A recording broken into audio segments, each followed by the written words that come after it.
Assalamualaikum warahmatullahi wabarakatuh.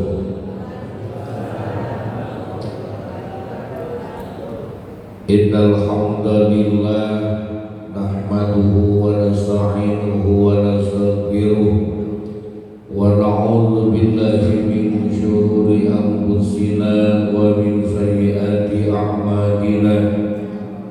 May yahdihillahu fala mudilla lahu wa may yudlilhu fala hadiya lahu. Asyhadu an la ilaha illallah wa asyhadu anna Muhammadar Rasulullah. Amma ba'du. Ayyuhal hadirun ittaqullaha haqqa tuqatih wa la tamutunna illa wa antum muslimun. Shadaqallahul azim wa shadaqa rasuluhun nabiyul karim wa nahnu ala dzalika minasyahidin wa syakirin walhamdulillahi rabbil alamin. Ibu bapak hadirin kaum muslimin jamaah Masjid Jami Nurul Amal yang saya hormati dan Allah muliakan, juga DKM Masjid Nurul Amal beserta jajarannya, para asatidzah, ibu bapak semuanya yang nambah hadir di tempat yang mulia ini. Mudah-mudahan langkah demi langkah kita dicatat amal soleh yang diterima oleh Allah Subhanahu wa Ta'ala. Pertama dan yang paling utama tentunya kita panjatkan puja, puji serta syukur kita ke hadirat Allah Subhanahu wa Ta'ala, karena bi qudratillah, bi iradatillah, bi fadlillah, bi iznillah, alhamdulillah, dengan izin Allah kita semua bisa berkumpul bersama. Allah yang mempunyai sifat 20, mustahilnya 20, jaiznya 1. Sebagaimana kita sebagai orang Islam diwajibkan untuk tahu sifat yang wajib kepada Allah yang 20. Ayo kita sama-sama wujud dan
kagak ngikutin. Yang pertama iya ramai, giliran yang mustahilnya diem. Wajib tahunya yang mustahil juga, itu yang mustahilnya. Ibu bapak hadirin kaum muslimin rahimakumullah, makanya jangan merasa kita orang paling hebat, paling benar. Di sifat 20 aja yang diwajibkan kita tahunya kagak tahu dosa itu. Jangan salah, dosa itu. Kemudian kenapa ulama, guru-guru kita, orang tua kita mengajarkan sifat yang wajib kepada Allah yang 20? Kenapa? Karena ibu bapak hadirin kaum muslimin rahimahumullah bisa termasuk ke dalam kategori sebagai Tuhan itu harus mempunyai sifat yang 20. Yuk kita samain. Allah wujud atau tidak? Bo, tadi jangan sambil nunutan. Ibu-ibu mah kayak sirup. Tahu sirup? Nyender kasih si bari belum. Nyender ngelemut dan nunutan. Nah hadirin kaum muslimin rahimahumullah, wujud Allah wujud gak? Wujud. Apa buktinya? Ada cetakannya. Fir'aun dulu di zaman yang ngaku Tuhan, ngaku pangeran, ngaku Tuhan. Coba Fir'aun wujud apa tidak? Wujud apa tidak? Wujud. Sama. Di wujudnya sama.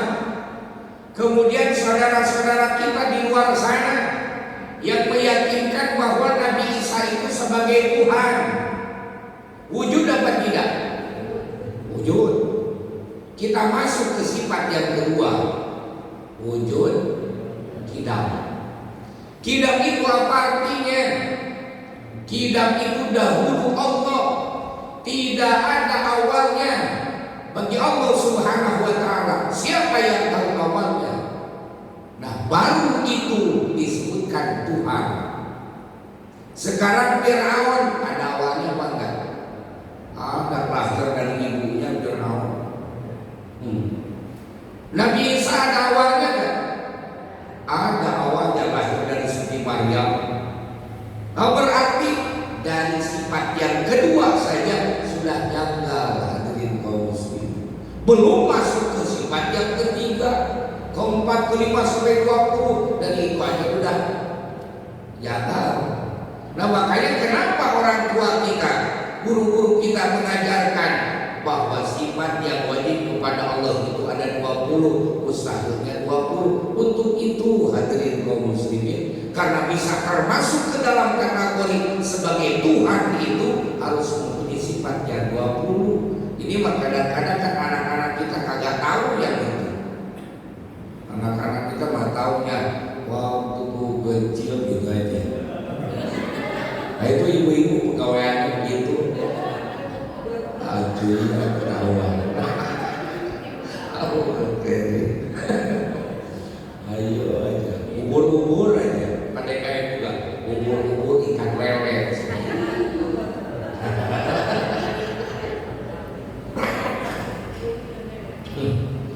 Nah itu hadirin kaum muslimin rahimahumullah. Kayak seperti aqwaidul iman itu ada 50. Kenapa jumlahnya jadi 50? 20 sifat yang wajib kepada Allah, yang 20-nya sifat yang mustahil kepada Allah, yang lainnya 1 kepada Allah, jadi 41. Ditambah sifat yang wajib kepada Rasul 4, yang mustahilnya 4, 8, 51 tambah 8 jadi berapa? Jadi berapa? Disuruh hitung pagi-pagi ngeblank. Pikirannya udah ke pasar aja. Kapan gua di sarapan? 49 ditambah 1 yang jadikan kepada Rasul jadi berapa? 50. Itu apa itu? Iman wajib kita tahunya. Makanya jadi orang jangan suka merasa benar, merasa hebat, merasa bersih misalnya dari dosa. Itu saja kita tidak tahu apa itu iman, dosa.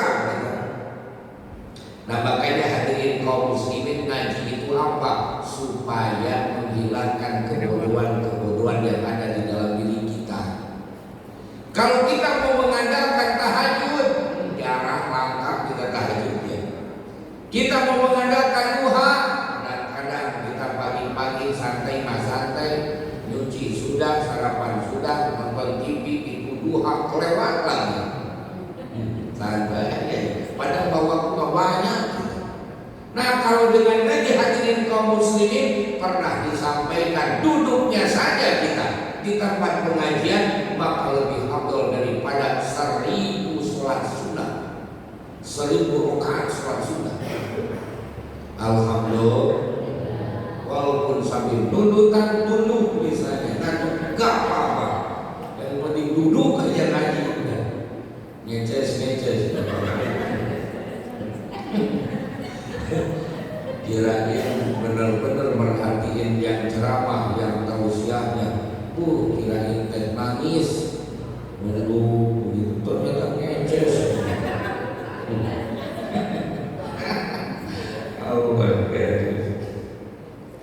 Salawat salam semoga Allah selalu curah limpahkan kepada panutan alam mustika, alam Nabi kita tercinta, Nabi besar Nabi Muhammad Sallallahu Alaihi Wasallam, segenap para keluarganya, para sahabatnya, para tabi'atnya, umum kepada umat-umatnya, bil khusus kita semua yang hadir di tempat yang mulia ini.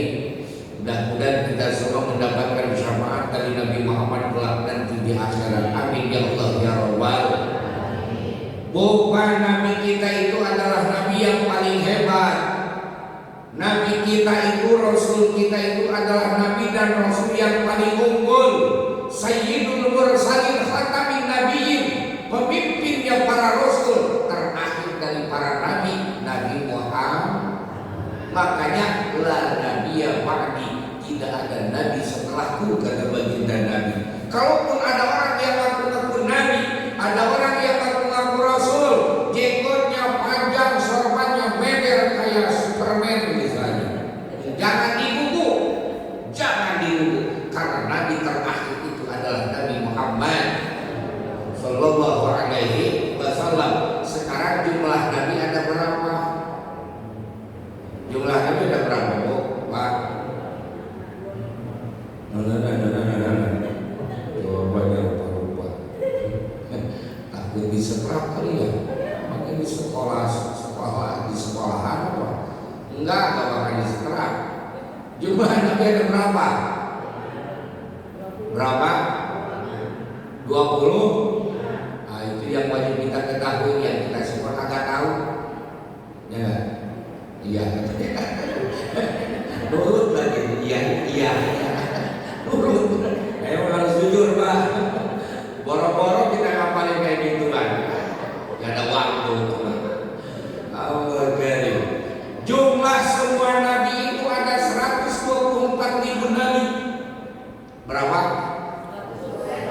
Atau hitungannya kita tahu kan. Gak usah kita nama-namanya kagak tahu, gak apa-apa. Itu tapi yang 25 mah wajib kita tahunya. Jadi jumlah semua nabi itu ada berapa? 124.000 nabi. Yang keren, yang unik, antik, hadirin kaum muslimin, luar biasa.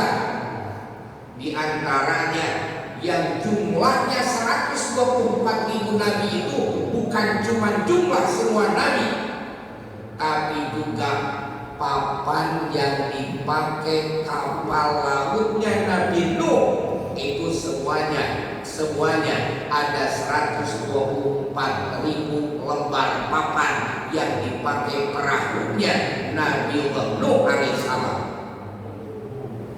Kemudian tiangnya ada 4 di kapalnya Nabi Nuh itu namanya yang kapal 4 itu tiangnya Nabi Sayyidina Abu Bakar, Sayyidina Umar, Sayyidina Utsman, Sayyidina Ali.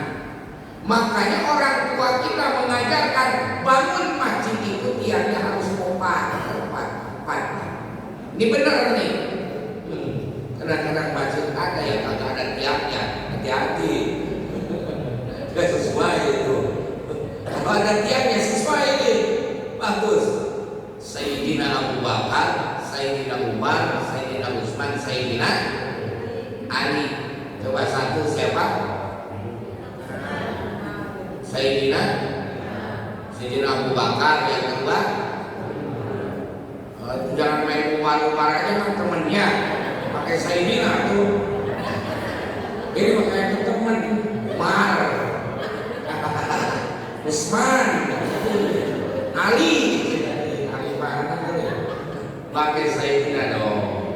Satu Sayyidina Abu Bakar, kedua Sayyidina Umar, yang ketiga Sayyidina Utsman, yang keempat Sayyidina Ali karramallahu wajhah. Sayyidina Ali pangkatnya beda, karramallahu wajhah. Kenapa? Karena Sayyidina Ali seumur hidupnya belum pernah melihat kemaluannya sendiri. Seumur hidup Sayyidina Ali belum pernah melihat kemaluannya sendiri. Nah kita diakur-akurin gitu. Aduh, diakur-akurin gitu kadang-kadang. Makruh melihat itu enggak.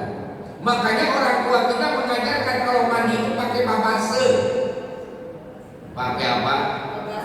Pakai kolor, babase. Ini mah telanjang, sampai joget di dalam.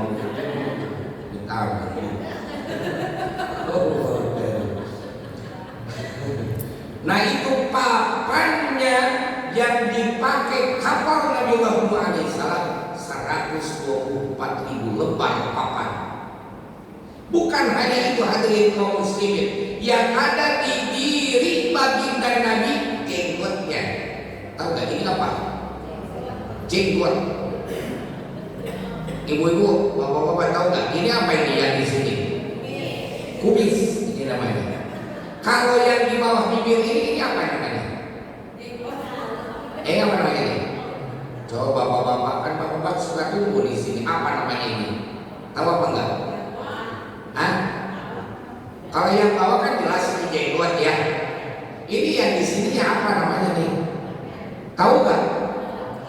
Ini namanya dan kumis dan jenggot.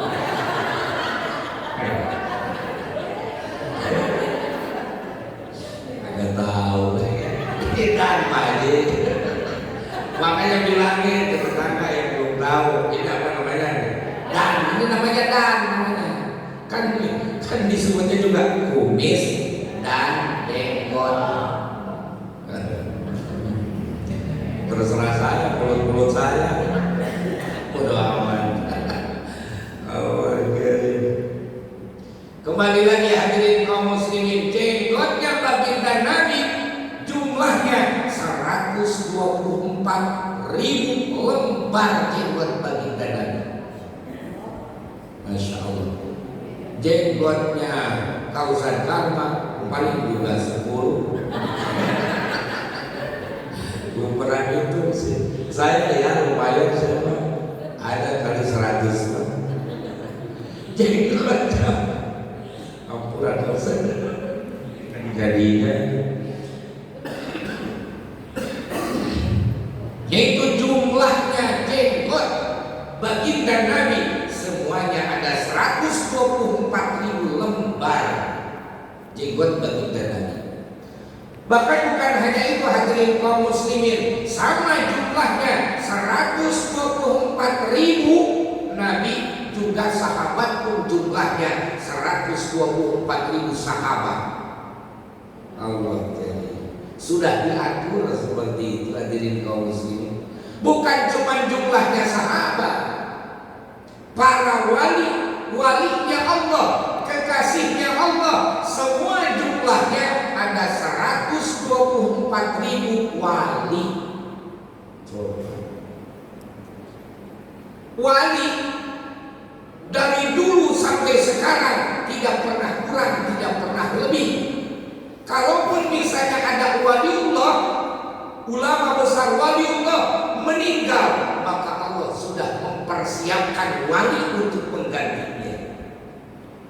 Makanya dari awal sampai akhir, sampai nanti pun hadirin kaum muslimin, alam dunia ini tidak akan pernah hilang dari pangkat kewalian yang Allah sudah pilih manusia.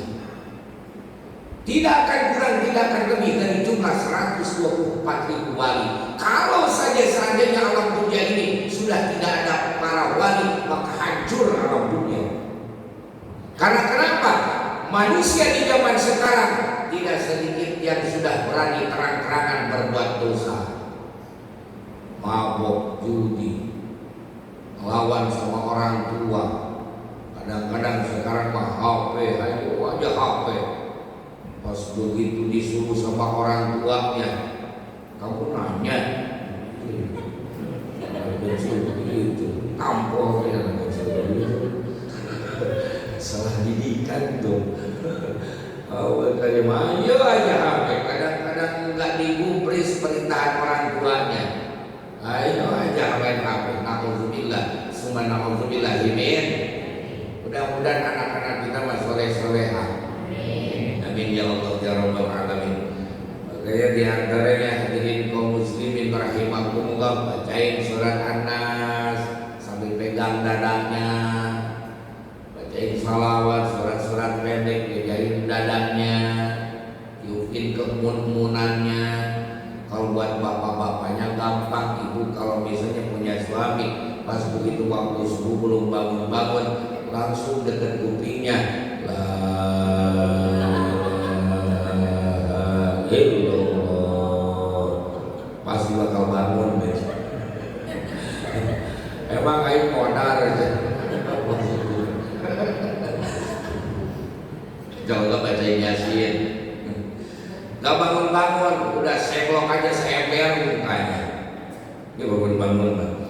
Nah, hadirin kaum muslimin rahimakumullah, kalau saja seandainya di alam dunia ini sudah tidak ada para wali, hancur alam dunia. Hadirin kaum muslimin, hancur kalau tidak ada para wali.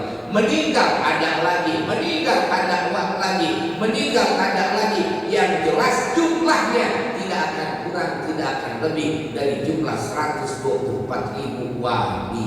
Dan yang tahu wali cuma wali lagi, la ya'lamul wali illal wali. Tidak ada yang tahu wali kecuali wali lagi.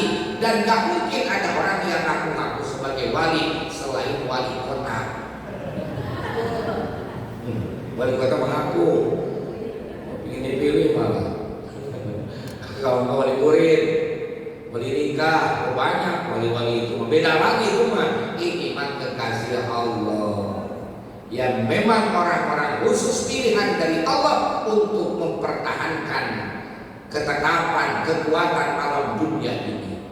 Bahkan diantaranya ibu bapak hadirin kaum muslimin rahimakumullah, yang menjadi kekuatan alam dunia itu, yang menjadi kekuatan alam dunia masih tetap kuatnya alam dunia dikarenakan masih adanya aki-aki sama nini-nini. Itu jadi kekuatan alam dunia hadirin kaum muslimin. Selama aki-aki masih ada, kakek-kakek, nenek-nenek masih ada, itu awas termasuknya kekuatan alam dunia. Allah tidak akan menjadikan alam dunia ini hari kiamat selama masih ada aki-aki sama nini-nini. Makanya rawat yang benar tuh nini-nini. Ada di jalan ambil gosok tuh nini-nini biar bersih. Urus yang benar.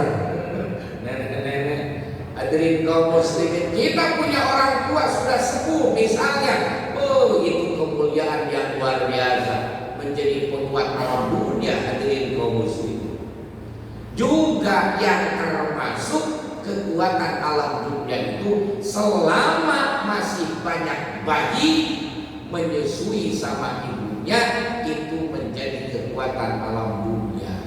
Makanya sebarin harusnya di sini nih di Masjid Nurul Amal, ibu-ibu, ayo gerak aranakan. Banyak anaknya, harus banyak anaknya supaya masih bertahan dalam dunia.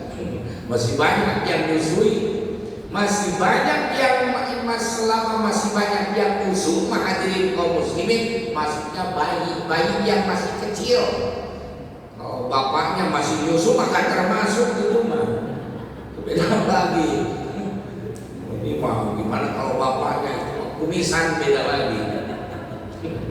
Makanya gampang kalau ibu-ibu mau nyapi, mau misah anak yang masih nyusu, udah suruh aja dulu bapaknya. Pas begitu pagi-pagi anak kita mau nyusu, masih sering bawa rokok katanya. Lo bekas bapaknya berarti. Nah hadirin kaum muslimin rahimakumullah, 124 ribuan. Coba dari pertama jumlahnya Nabi, jumlah jenggot baginda Nabi papan yang dibikin kapal Nabi Nuh, jumlahnya para sahabat, jumlahnya para wali, 124 ribu semuanya. Sekarang jumlahnya Rasul ada berapa? Jumlahnya Rasul itu ada 313. Makanya terkadang suka ada amalan dari ulama, dari kiai kita ijazah, misalnya wiridan, ini baca jumlahnya 313, itu mengikuti jumlah para Rasul.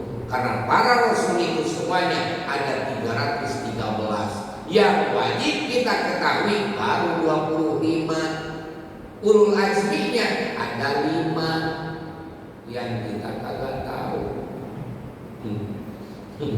Nah makanya bagusnya hadirin kaum muslimin di pengajian-pengajian atau biasanya di masjid-masjid menjelang ke azan itu ujiannya, selawatannya sekarang hampir punah. Udah itu wujud bidang bako, jumlah nabi yang 25, ulul azmi, sifat yang wajib kepada kepada Rasul. Itu hadirin kaum muslimin, biar pada tahu, pada paham semuanya. Hampir punah seperti itu. Nah itu hadirin kaum muslimin rahimakumullah, ini kita memasuki bulan Sya'ban. Alhamdulillah, berarti umur kita masih panjang ya, alhamdulillah. Mudah-mudahan saja kita diberkahkan oleh Allah di bulan Rajab. Dan sesuai doa yang selalu kita panjatkan, Allahumma barik lana fi Rajab wa Sya'ban wa balighna Ramadhan wa hasil maqasidana. Allahumma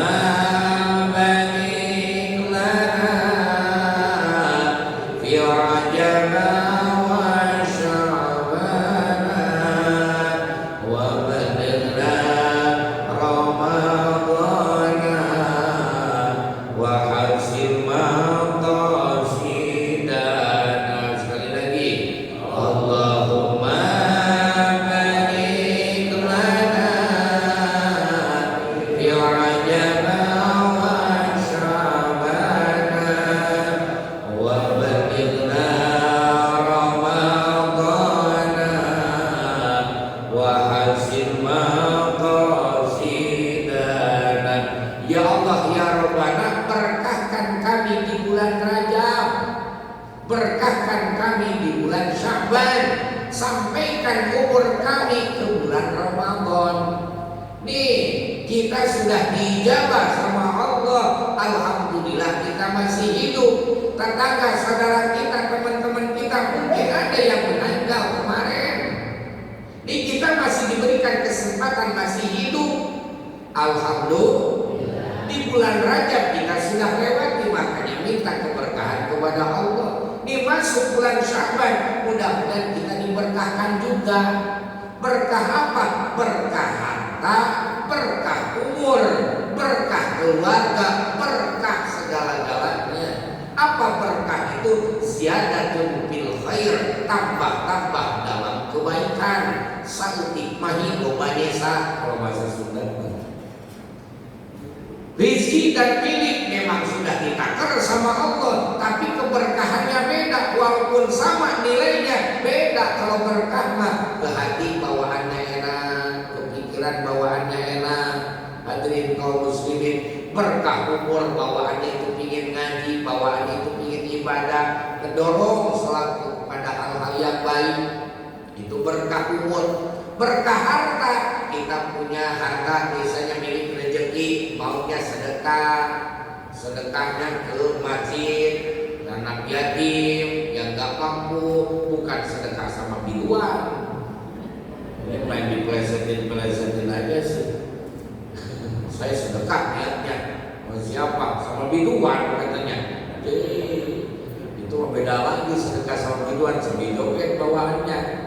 Dan nggak mungkin 2.000-an, 1.000-an, 50.000, paling kecil 5.000. Awas tuh, pas lagi joget modar nanti.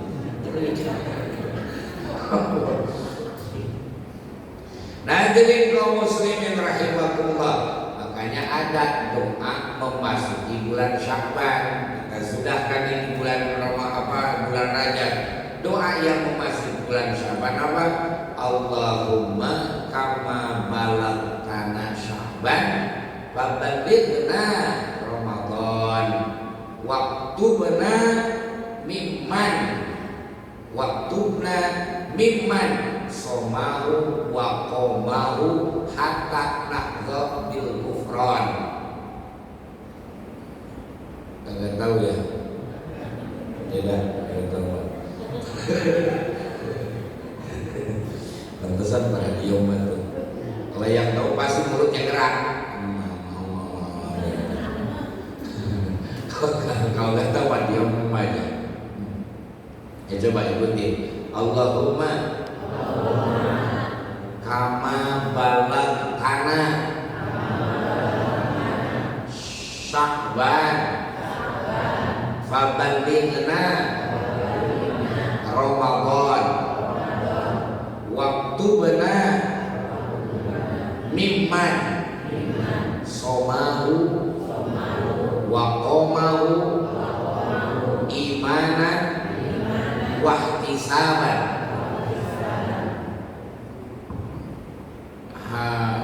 Pasti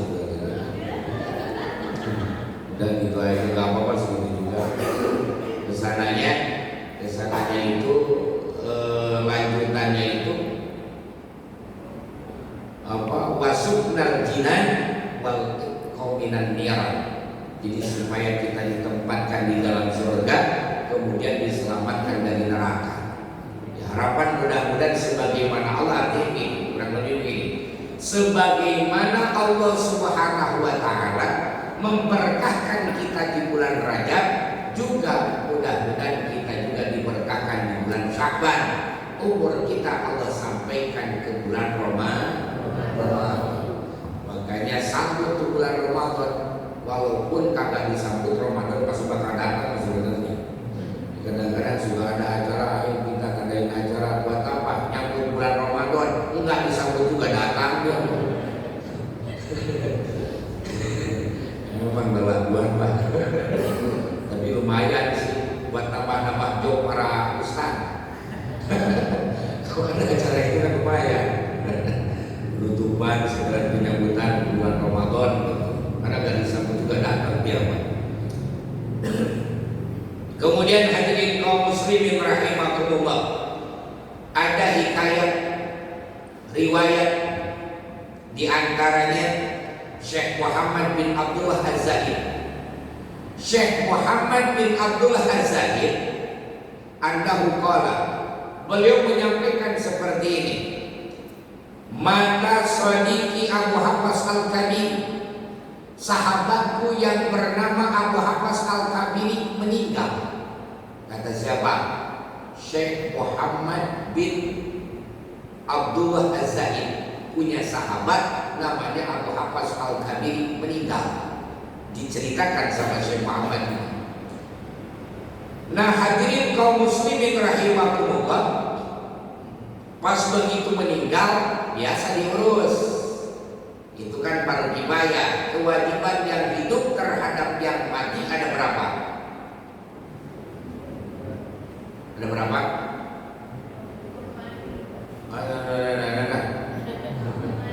Kewajiban yang hidup terhadap yang mati ada berapa? 4. 1, memandikan. Yang kedua, kain kafan.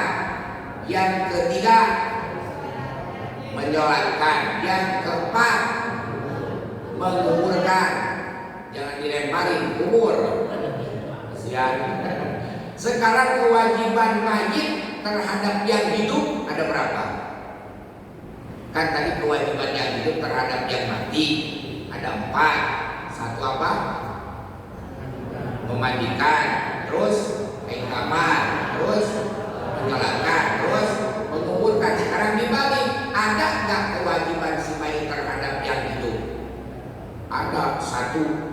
harus nurut. Mau dimandiin lawan. Pahit harus nurut, pahit. Kalau nggak nurut bahaya. Makanya bilangin sama yang sudah meninggal, nurut gitu. Berarti kagak jadi mandinya itu mah. Nah, jadi kaum muslimin rahimakumullah, kata Syekh Muhammad bin Abdul Az-Zahid punya sahabat namanya Abu Hafs Al-Kabiri, meninggal sahabat saya. Kata Syekh Muhammad, sahabatnya Abu Hafs Al-Kabiri. Begitu meninggal biasa diurus, dimandikan, kemudian dikait kafan, kemudian disolatkan, kemudian dikubur. Nah, lama, kata Syekh Muhammad bin Abdullah Az-Zahid, saya lama tidak ziarah-ziarah ke kuburannya, lama gak ziarah-ziarah. Nah, hadirin kaum muslimin rahimakumullah, sudah hampir 8 bulan, kata Syekh Muhammad bin Abdullah Az-Zahid, sudah 8 bulan gak ziarah ke makam sahabatku Abu Hafs Al-Kabiri. Nah, ada maksud mau ziarah, malah ngantuk, tidur. Makanya obatnya ngantuk ya tidur. Ngantuk tidur aja nggak apa-apa. Nah, tidur hadirin kaum muslimin, kata Syekh Muhammad bin Abdullah, begitu tidur, dalam tidurnya bermimpi, mimpi berjumpa, bertemu dengan sahabatnya, yaitu Abu Hafs Al-Kabiri. Nah, dalam mimpinya kemudian saya memberikan salam, kata Syekh Muhammad bin Abdul Az-Zahid, Assalamualaikum, begitu. Assalamualaikum, Assalamualaikum. Kagak dijawab-jawab. Yang nggak usah dijawab, ini malah dicerita. Makanya kan salam itu ada yang wajib dijawab, ada yang nggak usah dijawab, ada yang nggak usah tunggu jawaban. Mana salam yang wajib dijawab? Ya kita kalau bisa salam ya Assalamualaikum, ya wajib jawabnya. Ada yang nggak usah dijawab, salamnya imam, kata imam Assalamualaikum. Ini makmum nggak usah dijawab, Waalaikumsalam. Nggak usah. Atau misalnya kita masuk ke area kuburan kan sunnah kita memberikan salam, Assalamualaikum ya ahlal kubur. Nah, ibu-ibu nggak usah nungguin jawaban, udah biasa aja. Assalamualaikum. Kalau nunggu jawaban tiba-tiba ada yang jawab dari pojokan, Waalaikumsalam. Makanya nggak semua salam wajib dijawab. Nah, dalam mimpinya Syekh Muhammad bin Abdullah Az-Zahid mimpi bertemu sama sahabatnya yang sudah meninggal Abu Hafs Al-Kabiri, memberikan salam tidak dijawab-jawab. Akhirnya apa? Kata Syekh Muhammad bin Abdullah Az-Zahid, wahai sahabatku, kenapa kamu tidak menjawab salamku? Apa kata Abu Hafs Al-Kabiri? Ngapain harus saya jawab salam kamu? Saya ini kan sudah mati. Orang yang mati gak usah menjawab salam. Orang yang mati sudah tidak ada ibadah lagi. Orang yang mati itu sudah terputus. Kata Abu Hafs Al-Kabiri dalam mimpinya Syekh Muhammad, orang yang mati itu sudah putus. Gak usah duduk lagi, gak usah sholat lagi, gak usah sedekah lagi, gak usah puasa lagi. Orang yang mati mah putus, semua amal ibadahnya putus, gak usah ibadah lagi. Makanya kata Abu Hafs Al-Kabiri, ngapain saya harus jawab salam kamu? Oh begitu. Nah, kemudian kata Syekh Muhammad bin Abdullah Az-Zahid, wahai sahabatku, kenapa wajah kamu itu berubah?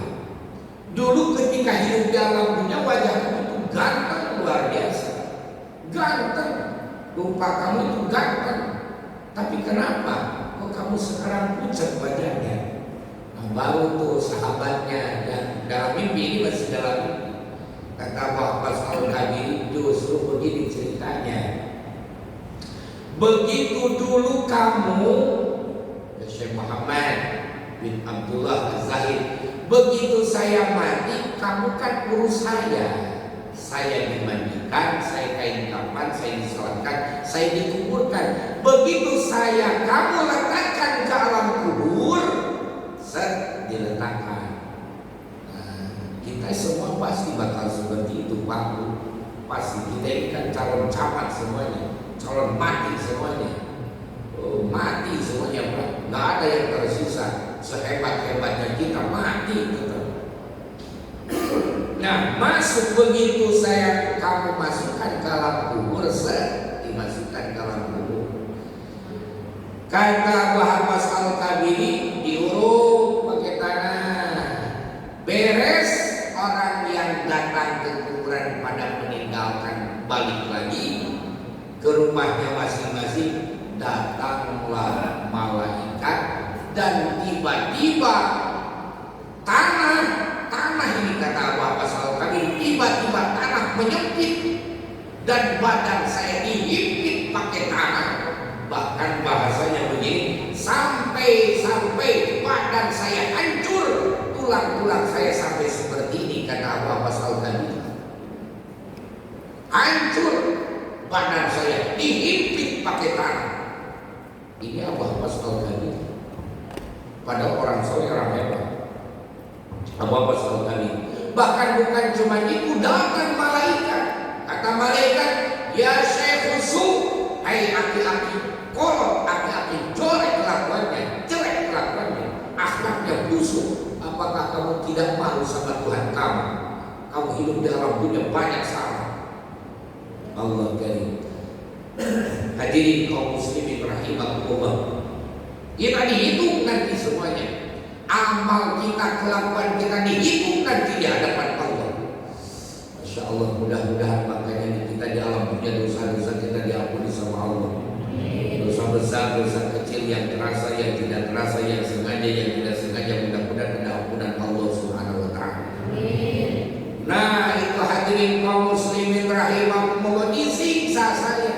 Nah, pas begitu datang tanggal bulan Syaban, memasuki tanggal bulan Syaban, kata Abu Hafiz Al-Kabiri dalam mimpinya Syekh Muhammad bin Abdul Az-Zahid, disampaikan begitu. Begitu datang tanggal bulan Syaban, tiba-tiba ada yang ngomong, hai malaikat, hentikan siksaannya. Kamu jangan nyiksa lagi orang itu, udah hentikan. Berhenti itu pas begitu memasuki bulan Syaban. Karena kenapa? Abu Hafiz Al-Kabiri pernah puasa di bulan Syaban, malamnya dipakai ibadah. Hebatnya puasa di bulan Syaban. Makanya disunahkan bulan Syaban puasa, mau awal, mau pertengahan, mau akhir, mangga silakan. Niatnya saya berniat puasa di bulan Syaban karena Allah Ta'ala. Mau sehari 2 hari, malamnya pakai ibadah. Nih Abu Hafiz Al-Kabiri, Allah selamatkan dari siksa kubur karena pernah memuliakan bulan Syaban. Mudah-mudahan kita kumpul pada pagi ini. Ini kan masih di bulan Syaban, tanggal 3 ya. Mudah-mudahan ini termasuk kita semua orang yang menghidupkan bulan Syaban. Menghidupkan bulan Syaban terserah, entah itu dengan memperbanyak zikir atau sholawat atau baca Quran atau sedekah atau puasa. Yang penting judulnya menghidupkan bulan Syaban niatnya. Orang yang memuliakan, yang menghidupkan bulan Syaban, Allah akan selamatkan dari siksa kubur. Kita semua mudah-mudahan termasuk, amin ya Allah ya Rabbal alamin. Nah, itu diantaranya hadirin kaum muslimin. Mungkin itu aja. Mudah-mudahan ada manfaatnya. Mudah-mudahan ibu-ibu, bapak-bapak semuanya sehat walafiat, dikuatkan lahir batin, dikuatkan iman Islam. Karena kalau mau dipanjangin ditambahin juga, tadi sudah pada nengok karena besek, jadi ragu saya mau melanjutinnya juga. Karena sudah fokus sama makanan. Apalagi tadi rapi, awalnya duduknya sila jadi berubah, jadi selonjoran. Wah, itu tanda-tanda berarti sudah sudah mau beres. Nah, mudah-mudahan berkah barokah semuanya, sehat walafiat. Kita semua dikasih kekuatan oleh Allah Subhanahu wa taala, diberkahkan di bulan Rajab, juga diberkahkan di bulan Syaban. Umur kita mudah-mudahan sampai ke bulan Ramadan. Amin ya Allah ya rabbal alamin. Kita istighfar dulu sama-sama.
Assalamualaikum warahmatullahi wabarakatuh. Hadirin jemaah